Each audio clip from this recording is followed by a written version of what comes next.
I'm Jimmy Fallon, and I want to talk to you about a phenomenon called deepfakes. A deepfake is a computer-generated fake video or audio made using artificial intelligence. It can be used to swap faces and make people do or say things they never actually did or said. For example, this isn't actually Jimmy Fallon. It's me. Pretty crazy, right? Ayush Bansal is a researcher at Carnegie Mellon who studies deepfakes. He made this video of me. Pretty crazy, right? That's awesome. Walk me through what you needed to create this. Just 2 videos. Just 2 videos. A minute video. A minute of me. A minute of Jimmy. A minute of Jimmy. That's it. That's it. In this entire process, there are 2 things. There are 2 people. One is who is drawing. You can call the person generator, and the other person who is critiquing.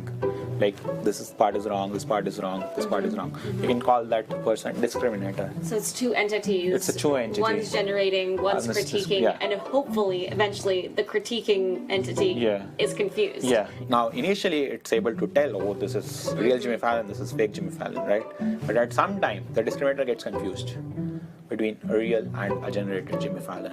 So the machine is basically learning Jimmy and his face and his mannerisms, and then learning mine, and then sort of translating translating them back and forth from one to the other. Right.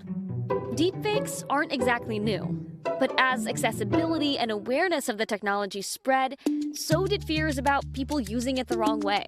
The looming challenge of so-called deepfake media. Electronically altered news and images online meant to spread disinformation. Moving forward, we need to be more vigilant with what we trust from the internet. So if misinformation had an impact on the 2016 election, should we be worried about deepfakes impacting 2020? Really, it's a question of when, not if, deepfakes are going to be used or attempted to be used to influence an election. Tim and Rebecca spend a lot of time thinking about this.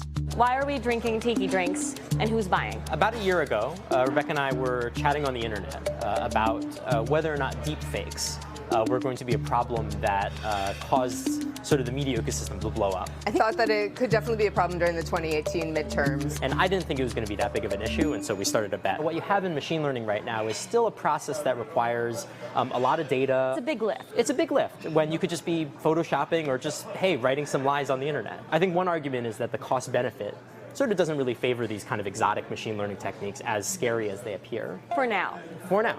That could change. Ayush only needed about 3 days to make that deepfake of Jimmy Fallon, and the technology is quickly improving and spreading. I think people actually approach video with a larger degree of skepticism that we give them credit for. So that's where we disagree. It's widely known that you can Photoshop an image, and yet Photoshopped images still are incredibly influential. Deepfakes are far more convincing. Doctored videos are already messing with U.S. politics, like this altered video of Nancy Pelosi. We want to give this president the opportunity to do something historic. We want to give this president the opportunity to do something historic. It wasn't exactly a deepfake, but it did show how a viral video could affect a national conversation. But here's the thing with deepfakes. Okay, I'm gonna pull up this file. They're not all bad. The future we are imagining is one where everyone can create Hollywood-level content. Tingwei Zhou performed a miracle of sorts. We sent him footage of me making random gestures, and he made me dance just like Bruno Mars. You deserve it, baby, you deserve it all, and I'm gonna give it to you. Hollywood has been deploying visual special effects in movie production for decades.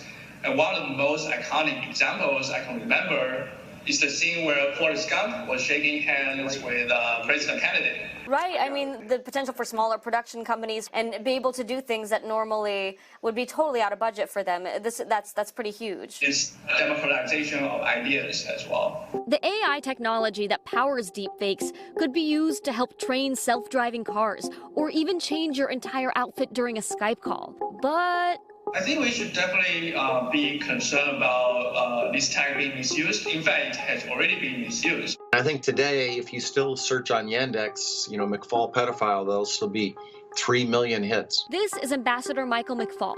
President Obama named him ambassador to Russia in 2012.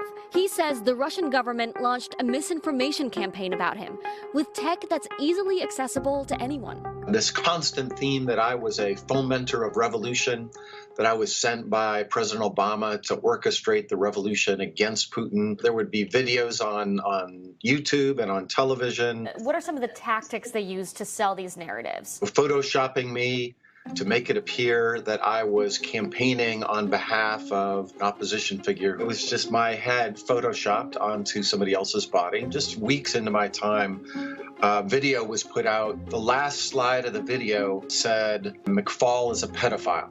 That was really jarring, right? Because what do you do with that? You get on Twitter and you say you're not a pedophile, and then somebody says, prove it. So that was a really stark, dark moment of disinformation. So there are plenty of ways to deploy an effective misinformation campaign without AI technology. But you might not even need fake content to begin with. The bigger risk than the risk of deepfakes actually is going to be an accurate video that represents results that is then claimed to be fake. Rebecca is talking about the Liars Dividend. You may not have heard of it, but it's something you're probably pretty familiar with. Like when President Trump recently said he didn't call Meghan Markle nasty. No, I didn't know that she was nasty. Even though there's a recording of him actually saying it.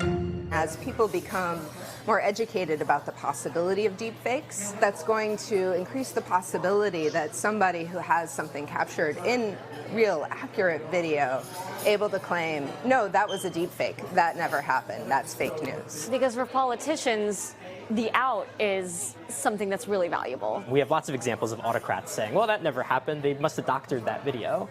And so I think the deepfakes really just add a tiny new tool to the toolbox of excuses you could use. So just how worried should we be about deepfakes in 2020?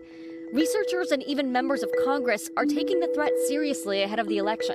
For the really believable ones, you need hours and hours and hours of video to really pull off, and you need a lot of computing power. I think you're making the barriers to entry sound higher than they are.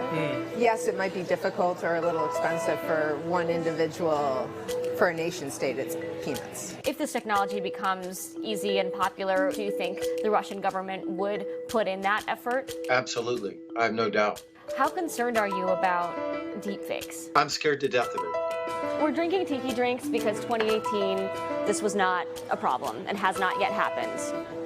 Are you betting again on 2020? I'm still fairly skeptical in 2020. Like, I still think there's easier ways of spreading disinformation. The stakes are higher. We're already seeing video of all the candidates. So what is it, double or nothing for 2020? Yeah, I guess it would be two drinks, rather than one. Two tiki. Hopefully you'll get them in, well, I don't know, actually. Right. I actually hope to lose. I hope you lose, too. Yeah.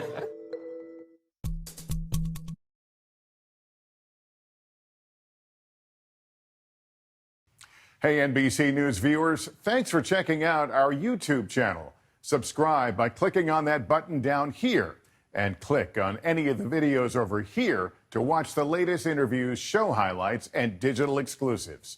Thanks for watching.